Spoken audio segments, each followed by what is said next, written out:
Well, Nancy Pelosi has caused some consternation on the left because she said in a Washington Post interview that she does not now favor impeaching Trump. She said, "I'm not for impeachment. This is news. I haven't said this to any press person before, but since you asked, and I've been thinking about this, impeachment is so divisive to this country that unless there's something so compelling and overwhelming and bipartisan, I don't think we should go down that path because it divides the country." And he's just not worth it. Now, she did, though, try to retain her resistance credentials by then going on to talk about how Trump is intellectually and ethically unfit for office, which even, we're so used to hearing that kind of thing, but even a statement like that, which is so common from Democrats about Trump, where they talk about how he's unfit for office, but as recently as the Obama administration, for Republicans to say that he was unfit. Can you imagine a Republican saying that Obama was intellectually unfit for office? That would have been a huge scandal. And there may have been a few Republicans or some conservatives who said Obama was unfit for office, but that kind of language was considered a big deal. It was like, but now this is just Democrats. It's just normal. It's just what they say. He's unfit for office. He's scum. He's awful. Ilhan Omar said yesterday that Trump is not even human, and yet again, that's just that's where our rhetoric is now. That's the state of political discourse, is where that's completely normal. But she does think anyway. Pelosi says that impeachment isn't a good idea. Now, think about this for a minute. Think about where we are. That first of all, it took Nancy Pelosi 2 years to say that she doesn't want to impeach, even though there was never any reason to impeach. It took her 2 years to say let's not impeach, and also that this news is a shock to other Democrats who really want impeachment, though again they have no basis for it. They have no reason. They just want it. And I've been saying all along that that's going to be the last straw for our democracy. The last straw will be when an oppositional party tries officially to remove a sitting president simply because they don't like him and they're opposed to his politics. Now, the Democrats don't really have the power to do that. That's the other thing. To impeach the president wouldn't accomplish anything because the impeachment is just sort of like an indictment. In order for there to be a trial and actually remove him from office, you need, I believe, 2/3 of the Senate. And of course, they don't have anywhere close to 2/3 of the Senate to make that happen. So they don't have the power to do it. And that's part of the reason why no president has ever been successfully, few presidents have been impeached, but no president's been successfully removed from office because it would require such an overwhelming amount of support in the legislative branch that it is very difficult to do. So that protects us.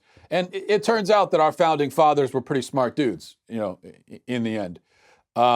They set it up so that you would probably need a really, really good reason, legitimate reason, to actually remove a president. Now, if it was impossible to remove a president, then we would have tyranny. But if it's too easy, then you're going to have presidents getting kicked out left and right, and then you have a banana republic. So we don't have that. But I think we're moving in that direction. We haven't crossed that line yet because of the way that the system is set up. Our system prevents it. But the fact that the idea of impeachment was entertained for so long without reason, without cause, is pretty frightening. All right. So enough politics. That was 4 minutes of politics, and we'll move on already because I think this is a more important, more interesting topic. A man in Alabama by the name of Ryan Majors has been granted the right to sue an abortion clinic on behalf of his unborn child who was aborted by his girlfriend against his wishes. Now, this case, as you can imagine, has not been received well, to put it lightly, by the pro-abortion side. I just saw an article in The Independent that is calling this case terrifying. This is a terrifying case. It's terrifying that a father can seek justice on behalf of his murdered child. Terrifying if you're a child killer or an apologist for child killers. Now, this case it's important, and it's being called unprecedented because it gives legal rights to an unborn baby. And that is, of course, enormously consequential in a very good way. But I think it's also extremely important because by extension, it's giving voice to the father. It's giving voice to the man as well as the child. In an abortion, there are three people involved. There are three people who are profoundly affected. That would be the mother, the father, and the child, of course. But as our law stands right now, although there are three people involved, only one person has any say or any rights, and that would be the mother. So this case gives a voice to the other two people involved. And in fact, I'm going to play a quick clip of a local news report featuring this father because I just want you to see in his own words. I think it's pretty powerful. And this is him talking about the situation in his own words. Every time a woman goes to the Alabama Women's Center with the intent of getting an abortion, she gets this pamphlet. And that's where the suit alleges that Ryan Major's girlfriend did receive her abortion. And in this pamphlet, as she had to have flipped through it, if she did get this abortion at this clinic, it even shows the different sizes of the baby at different points in the pregnancy. And for Ryan to know that right here around the 6-week mark, according to that suit, that's when his girlfriend did get that abortion. He says even at this point, it's still a decision he can't seem to wrap his head around. I'm here for the men who actually want to have their baby. It's been nearly 2 years since Ryan Major's girlfriend aborted their baby. It was just like my whole world just fell apart. And today he lives with a constant reminder of what could have been. Right here in the first rows, I have a due date, and it's just when the baby was supposed to be born. Majors filed a lawsuit in Madison County Wednesday, suing Alabama Women's Center, their employees, and the pharmaceutical company who makes the medication used in an abortion. I believe that every child from conception is a baby and it deserves to live. I talked to Dalton Johnson, who owns the Alabama Women's Center. He wasn't aware the suit had been filed, but did offer some insight into abortion procedures. The suit says the baby was aborted at 6 weeks. Johnson said at that point in the pregnancy, a woman can choose how she wants to end the pregnancy, either by medication or surgery. I just tried to plead with her and just talk to her about it and see what I could do.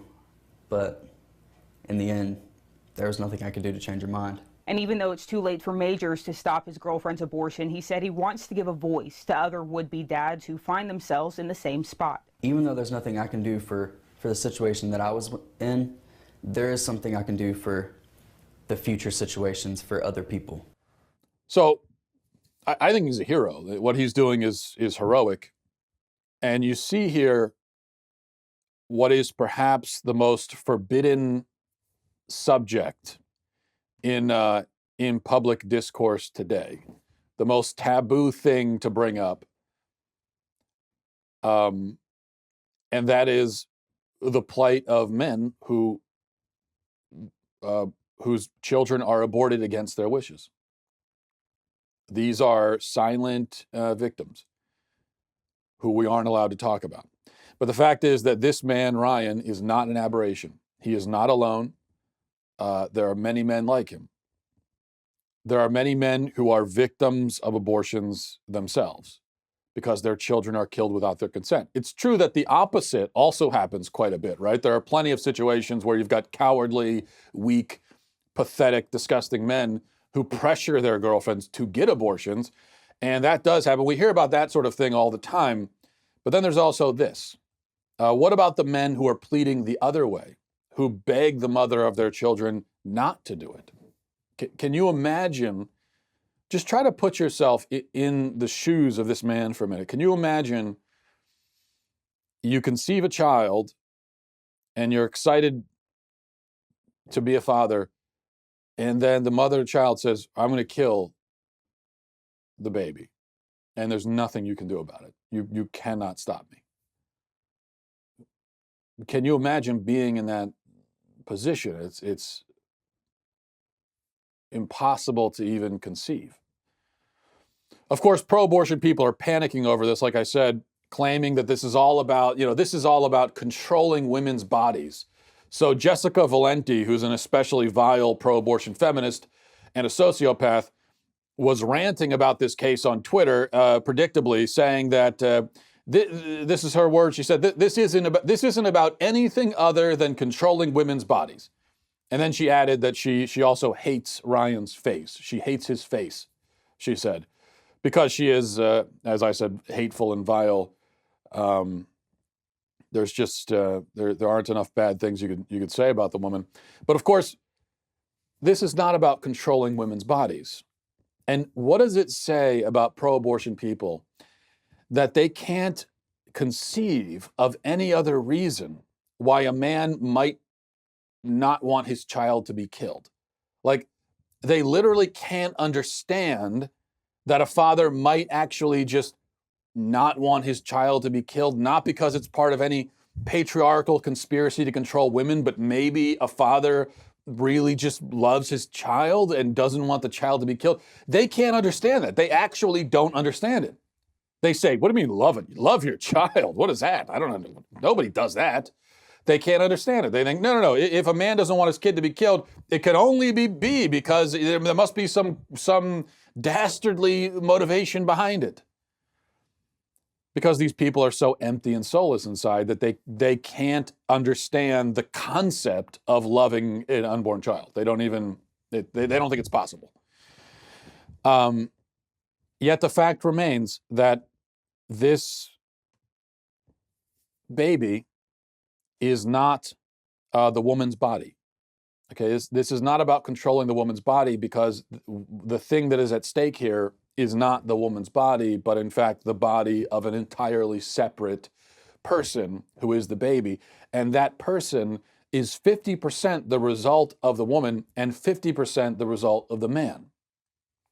That other human, that third party involved, would not exist without the man. So that child is not the woman's body, and that child does not belong to the woman. That child belongs, first of all, to God, but in earthly terms, that child belongs just as much to the father as he does to the mother. You know what? It's not even like 51-50. It's not even that. It is 50-50. Or maybe better yet, 100%, 100%. That child, that's the better way of putting it, that child is 100% the son of this father, and 100% the son of the mother as well. Think about the mixed messages that we send here with these sorts of situations, where the message from the left and by extension from our culture is, what we say to men is, when the baby's in the womb, we say, that's none of your business, none of your concern. You have no vested interest in this. You have no say. You have no rights. It doesn't matter what you want. If she wants to keep the baby, she's going to keep the baby. If she wants to kill the baby, she's going to kill the baby. Your opinion does not matter. And that's the message for 9 months. That's what we say to men. Your opinion doesn't matter. You have no interest in this. It's not your child. It doesn't matter. Mind your own business, over and over and over again. That's what we say for 9 months. And then the moment that child emerges from the birth canal, then we flip it around and say, where's child support? You need to be here. Don't be a deadbeat. Where did you go? You need to be here taking care of this child. Now, of course, I agree that when the child is born, the father needs to be there and shouldn't be a deadbeat and everything, but it's a mixed message. In one sense, if the father that's a deadbeat and goes off and doesn't want to take care of his child, well, he's just, I guess all he's doing is he took you seriously when you said it's none of his concern. And the father said, okay, well, I guess not then. All right, well, fine. But even someone like Jessica Valenti, I don't know if she has any kids, but I'm sure if she had a kid, she would be, wow, no, that father needs to be here taking care of this kid. Yeah, you say that now. What about before? What if I take you up on your What if I actually take all of your blathering seriously about how this is just your body? Well, hey, there's no baby at all. It's just your body. So I guess when the baby comes out, that's like that's your organ or your limb that is suddenly come to life, but it's still yours. It's not mine. No, that's not fair to the men. That's not fair to the baby. It doesn't make any sense. That child, there needs to be a consistent message to men. And the message is from the very beginning, from conception, this is your child. And you need to be here for the child. And not just when the child is born, by the way, but from the very beginning. The mother of your child is pregnant. You need to be there for her. You need to be supporting her. You need to be interested. You need to be all these, and take her to doctor's appointments. I mean, be involved. Get married to her if you're not yet, by the way. That should be the message. See, that's a message that works for everybody. You notice that message works for everyone. It works for the child, it works for the mother, it works for the father. Everybody is built up, everybody is lifted up, everyone is put into a safer and better situation when that's our message from conception. But when we try to say that, oh no, you need to wait 9 months for your fatherly instinct to set in, and up until that point, this is none of your business. Well, once you start doing that, you can't do it. And what's going to happen is, you're going to have one principle that's extended in one direction either way. So if the principle that we're telling the fathers when the child is in the womb, if what we're telling them is, this is none of your business, not your child, don't worry about it, mind your own business, then in many cases, that principle is going to be extended beyond the womb. But if you go the other way and you say, no, this is your business, this is your child, this is 100% your responsibility, just till it gets 100% the woman's responsibility, then that principle will also be extended. It's an interesting thing that the pro-life message has this effect, right, of lifting people up and just making everyone's life better, protecting life, treasuring life. I mean, it's pro-life. And that's why the moniker of pro-choice doesn't mean anything, because these people aren't about choice. Even they're not about choice. Pro-choice people are manifestly opposed to choice and freedom when it comes to so many other issues. But even when it comes to abortion, well, they're only concerned about the choice of one person. Again, there are 3 people involved. They only care about the choice of one person, and that's the mother. And even then, they only care about the choice if she's choosing to abort. But if she chooses to keep the baby, well, then Planned Parenthood's got nothing for it. Planned Parenthood doesn't care. Planned Parenthood says, get out of here. If you're not going to kill the baby, we don't care. You go somewhere else. We're not going to help you. So they care about the choice of one person, and as long as it's only one particular choice. But the father has no choice, the baby has no choice. So pro-choice means nothing. Pro-life actually means something, though. In that people who are really pro-life, it really means that they are in favor of, they think life is a beautiful thing and it should be treasured and protected. And I mean, how can you disagree? How can you be a living human being and disagree with that? All right. So on a related note, but on the opposite end of the spectrum, on the opposite end of the fatherhood spectrum, I wanted to mention this because I saw this yesterday, and you see this kind of thing these days somewhat frequently. There was a guy, a verified account on Twitter, an author of some kind, I think, who took to Twitter yesterday to complain that parenthood is really hard, really trying, very difficult. And he said publicly that he regrets ever having his son. Okay, so we just talked about Ryan Majors. This is like the opposite of Ryan Majors. That was a man who wanted to be a father, and this is someone who doesn't. So he said, this guy said he loves his son, but he regrets having him. Says his wife feels the same way. I don't know if that's true or not, but that's what he said.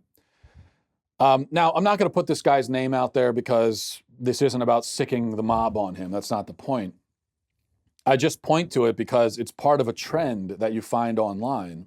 And it seems every few months that there's something like this. I think it was a couple of months ago, we talked about it on the show. There was a Hollywood director or someone who went online and said the same thing, expressed regret about ever having a child. And there have been articles about this and so on in the media. Like I said, every few months you see this, some article about parents who regret having their kids. Or I remember this well because it was right around the time when we were having our twins. It was about 5 years ago. And there was a big article in one of the publications written by a father who, him and his wife had twins through IVF. And his life was just so miserable and so terrible and wah. And he was whining about it and talking about how much he regretted having these twins. So I remember that well because that was right before we had twins ourselves. So you see this kind of thing, right? This is a sentiment that people feel apparently increasingly comfortable expressing publicly. And there are a couple of points that come to mind when I see this and when I read this guy's tweets in particular. First of all, he says he loves his child. Of course, I love my child. I love my son, but I wish he was never born. Well, okay, then you don't love your child. And this is something that people do where we think of, parent loving their child as this sort of automatic thing. And so we assume that, well, everyone loves a child. And so even if someone says, yeah, I love my child, I mean, I wish that he didn't exist, but of course I love him. Well, then by definition, you don't love him. Sometimes you hear the same thing from women who abort their child. They say, well, I love my child, but it just wasn't the right time. No, you didn't love them. That is the opposite of loving them. So no, this guy, you do not love you clearly do not love him. If you ever find yourself wishing that a person didn't, it's not even this. In some ways, this is even worse than wishing that someone was dead. As horrible as that is, as horrible as it is to even conceive of someone wishing that their child was dead. When someone regrets being a parent, well, what you wish is that this person, your child, never existed. You want to negate. You wish that you could negate their entire existence. So that's not love. Second thing is, let's be clear about this. It is 100% about weakness and selfishness on the part of this man and his wife too, if she really does feel the same way. And that is only highlighted by the fact that he has one child. Okay, you have one. You've got two adults versus one child. Now, look, there could be extenuating circumstances sometimes that make it especially difficult or challenging to have one kid. If there's severe medical problems or some other situation that can make that difficult. But he didn't mention anything like that. So it seems like this is just a normal situation. And in a normal situation with a healthy child, one kid is really not difficult at all. What are you doing whining about it? But parents parents that just have one kid, you hear this a lot. They'll constantly talk about how hard it is, how difficult. I mean, there are challenges involved in it, I know, but you got two parents versus one kid. How overwhelming could it possibly be? The two of you and one of him. How bad could it ever be? If you're feeling that overwhelmed by one kid, it just means, this is all that it means. It just means that you are completely unwilling to make even the slightest adjustments to your life. Because with one kid, you're going to have to make some sacrifices. You're going to have to make some adjustments.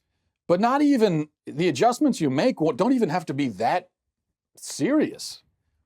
With one kid, you could basically continue living your life almost like you did before. I mean, you could still go out pretty much whenever you want, just get a babysitter. I mean, to get a babysitter for one kid is not that expensive. you've got, one parent or the other can always go out and get time to themselves, and the other parent can watch the one kid. You can bring one kid with you pretty much anywhere, and it's not a big. You take them to a restaurant, and if the kid gets a little bit rowdy or something, one of the parents can take them out for a minute. But when it's just one kid, you can do these things. It's when you start getting more kids that then all of a sudden you really are changing your lifestyle considerably. So this is what jumped out at me, is that if you're feeling this way with one kid, that just means that you are not willing to make any sacrifices. You don't want to change your life at all. That's how selfish you are. And yes, parenthood will be an awful, terrible, miserable thing if you are totally unwilling to sacrifice. But if you can just get over the fact that you're going to have to make some adjustments in your life, if you can accept that and move on and accept the parameters of your new life, well, then there's a whole lot of joy to be discovered. But sadly, there are many parents who can't do that because they are so selfish and weak. You talk to adults sometimes. In fact, I was talking to someone recently about this very subject. And they told me that their own parents, this was an adult, they told me their own parents would tell them as they were growing up that they, the parents, wish that this person had never been born. And you hear that sometimes. Adults who grew up with this, with parents who wish that they didn't exist.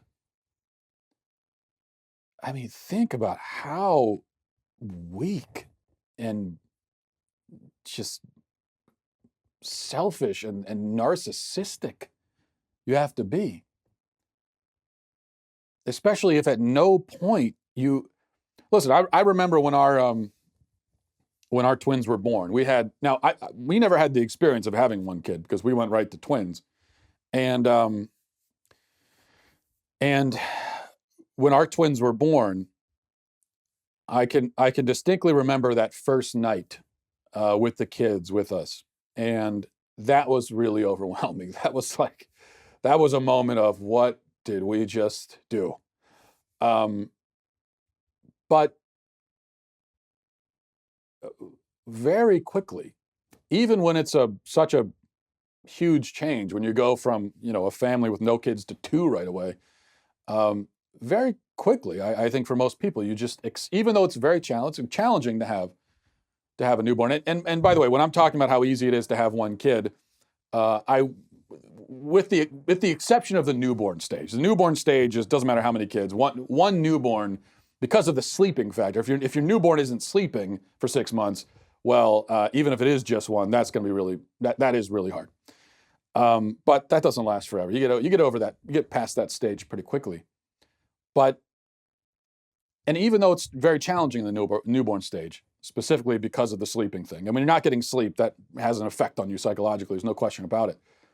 But even then, you quickly accept, right? For most people, you accept, well, this is what my life is now. This is my new existence. And any thought of, I wish it wasn't like this, or why did we do this? I mean, all that stuff just kind of evaporates. It doesn't mean anything anymore because this is simply your life. Wherever you go, there you are, right? This is your life.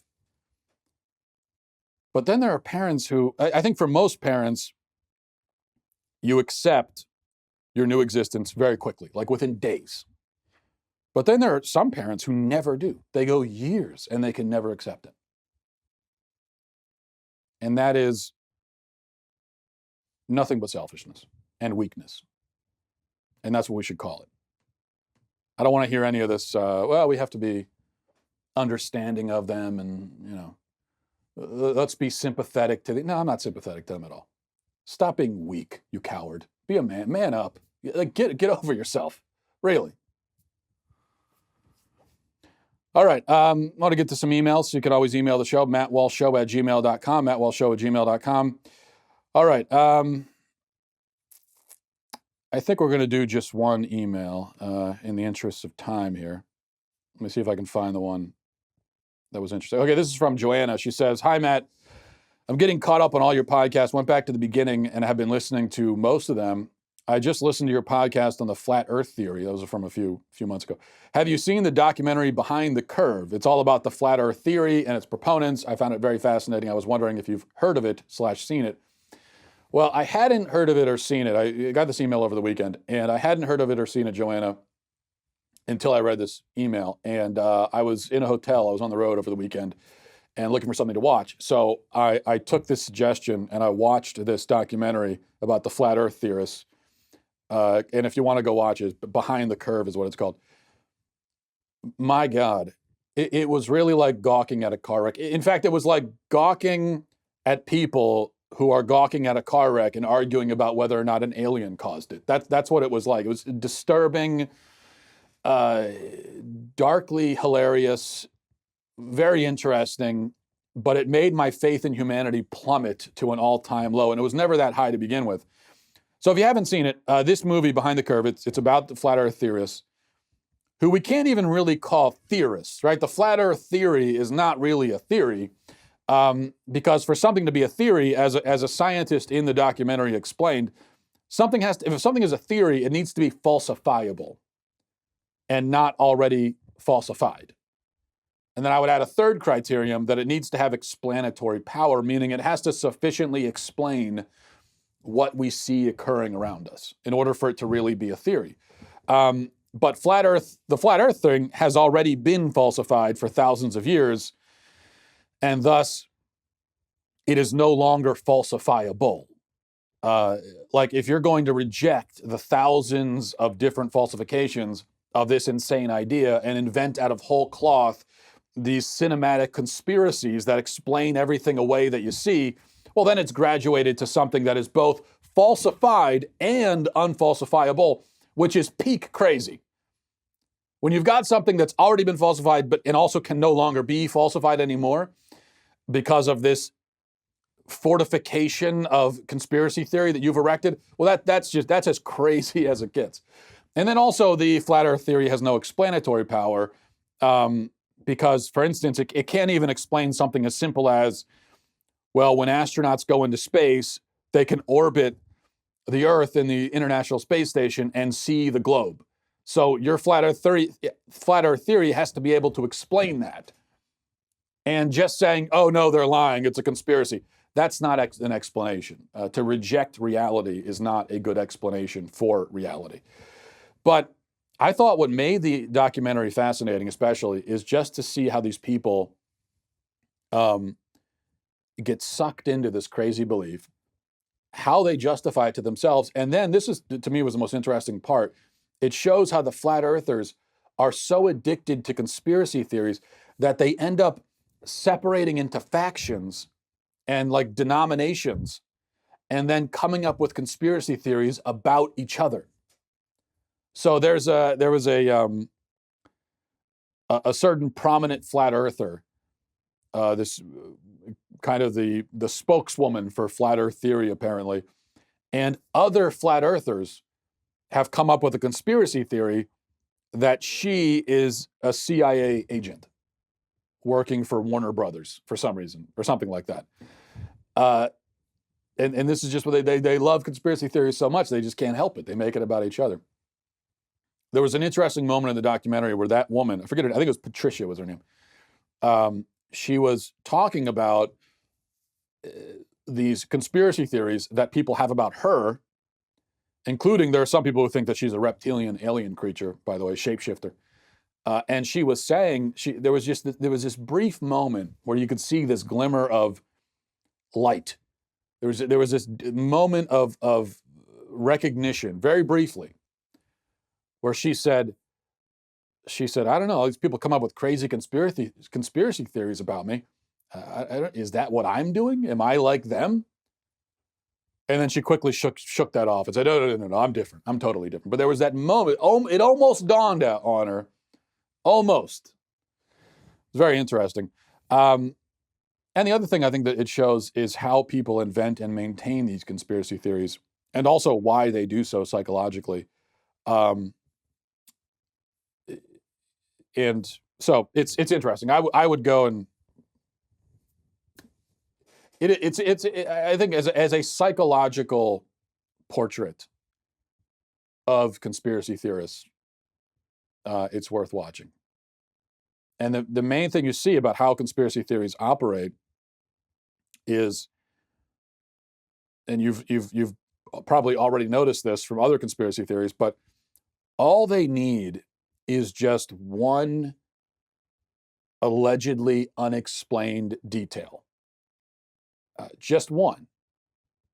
And they can build an entire mythology out of that one tiny little gap in the official narrative, even if it's not really a gap. So, for instance, the 9/11 truthers, the big thing for them, especially early on, was, well, jet fuel doesn't burn hot enough to melt steel.